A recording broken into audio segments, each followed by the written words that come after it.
ট্রেডিংয়ে সবচেয়ে কঠিন জিনিসটা কি জানো? সেটা হলো মার্কেটকে বোঝা নয়, নিজেকে কন্ট্রোল করা।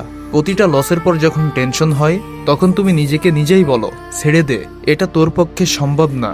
ঠিক সেই টেনশনই হচ্ছে তোমার আসল শত্রু। মার্কেটে লস হবে, এটা স্বাভাবিক, কিন্তু একজন ট্রেডারের মন তখনই ভাঙে যখন সে নিজের ডিসিপ্লিন ভেঙে দেয়। শোনো, প্রফিট একদিন ঠিকই আসবে, কিন্তু ধৈর্য তোমাকে আজই দেখাতে হবে। কারণ সমস্যা মার্কেটে না, সমস্যা তোমার ভেতরের গ্রিডে। যখন তুমি তোমার ইমোশনকে সাইডে রেখে ট্রেড করতে পারবে, তখনই মার্কেট তোমার প্রতি রেসপেক্ট দেখাবে। এটা শুধু চার্টসের খেলা না, এটা হচ্ছে তোমার মাইন্ডসেট আর ধৈর্যের যুদ্ধ। তাই পরের বার যখন তুমি ট্রেড করবে, হেসে নিও, কারণ তুমি শিখছো সেই জিনিসটা যেটা 90% মানুষ কোনোদিনও বুঝতে পারবে না।